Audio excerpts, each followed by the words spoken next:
நண்பர்கள் தோழர்கள் அனைவருக்கும் வணக்கம். மற்றும் ஒரு காணொலியோடு நீண்ட இடைவெளியோடு சந்திக்கிறோம். அரசியல் பிறப்பு நேற்றைய நாளிலே வைத்தியர் ராமநாதன் அர்ச்சுனாவை அபிவிருத்தி குழு கூட்டத்திலிருந்து வெளியேற்றவை தொடர்பிலே பேசுபொருளாக இருந்தது. இப்பொழுது இன்னொரு விடயம் பேசுபொருளாக மாறியிருக்கிறது. இலங்கையினுடைய 35வது பொலிஸ்மா அதிபர் உயிரிழந்த சம்பவம், தற்கொலை செய்து கொண்ட சம்பவம் இப்பொழுது பேசுபொருளாக மாறியிருக்கிறது. அப்படி என்ன விஷயம், அதில் என்ன விஷயம் இருக்குது, ஏன் தற்கொலை செய்து கொண்டார் என்று சொன்ன நண்பர்கள் உங்களுக்கு தெரிய வேண்டும்.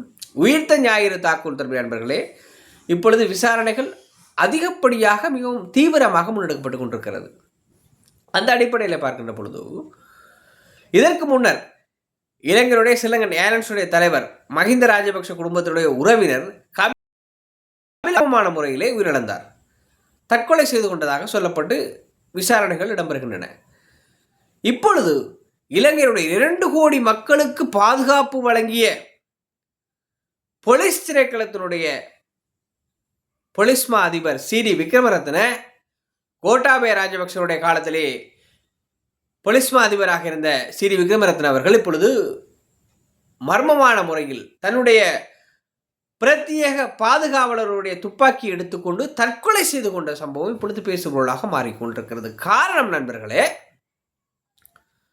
உயிர்த்த ஞாயிறு தாக்குதலோடு சம்பந்தப்பட்ட சரா ஜஸ்மின் அவர்களுடைய டிஎன்ஏ பரிசோதனையை அரச பகுப்பாய்வாளர் திணைக்களத்திடமிருந்து எடுத்து வந்தவர் இவரோடு இப்பொழுது இன்னொருவர் விசாரணையில் இருக்கக்கூடிய சுரேஷ் சலையும் சென்றுதான் இந்த பகுப்பாய்வு திணைக்களத்திலே இந்த ரிப்போர்ட்டை எடுத்தவர்கள். உயிர்த்த ஞாயிறு தாக்குதல் தொடர்பிலே மிக தீவிரமாக மிக திறமையாக விசாரணையை மேற்கொண்டவர் இப்பொழுது குற்றப்புலனாய்வு திணைக்களத்துடைய பணிப்பாளர் சாணி அபேசேகர கோட்டாபய ராஜபக்சவுடைய ஆட்சி வந்த பிறகு இதே சாணி அபேசேகரவை கைது செய்து உள்ளே வைத்தவர், சிறையில் அடைத்தவர், பதவியிலிருந்து நீக்கியவர் இந்த சிடி விக்ரமரத்ன. கோட்டாபய ராஜபக்சவுடைய ஆட்சியிலே உயிர்த்த ஞாயிறு தாக்குதல் தொடர்பிலே விசாரணைகளை மழுங்கடிக்க வைப்பதற்கு உதவி செய்ததாக இவர் மீது குற்றம் சுமத்தப்படுகிறது. அப்போ உயிர்த்த ஞாயிறு தாக்குதல் தொடர்பில் முதல் உங்களுக்கு தெரியும், பேராசிரியர் ரவீந்திரநாத் அவருடைய கொலை வழக்கிலே கைது செய்யப்பட்ட பிள்ளையாரின் மீது விசாரணைகள் வேறு பக்கம் திரும்பியது. கொலை வழக்குக்கு கைது செய்யப்பட்ட பிள்ளையார் மீது உயிர்த்த ஞாயிறு தாக்குதல் விசாரணை மிக தீவிரமாக இடம்பெற்ற அடிப்படையிலே சுரேஷிலே கைது செய்யப்பட்டார். இராணுவ புலனாய்வு பிரிவுடைய முக்கியஸ்தராக பணிப்பாளராக இருந்த சுரேஷலை கைது செய்யப்பட்ட பிறகு பல்வேறுபட்ட விசாரணைகள் இப்பொழுது உயிர்த்த ஞாயிறு தாக்குதல் பல விஷயங்கள் பூதம் கிளம்பின மாதிரி வந்து கொண்டிருக்குது. இப்போ பார்க்கக்குள்ள சிடி விக்ரமரத்னவுக்கு மிக சம்பந்தம் இருக்குது. ஏன்னா சுரேஷ் செலவை பதவியிலிருந்து தூக்குனவர் அவர் தானே. இப்போ இவர் பென்ஷனில் போன பிறகு இப்போ சுரேஷ் எல்லாம் இப்போ கைது செய்யப்பட்ட பிறகு பார்த்தீங்கன்னு சொன்னால் இப்போ இதுக்கெல்லாம் முக்கியமாக இருந்தவர் இந்த சாணி அபேசேகர. இப்போ அவர் குற்றப்புலனாய்வு திணைக்களத்திலேயே பணிப்பாளராக இருக்கிறார்.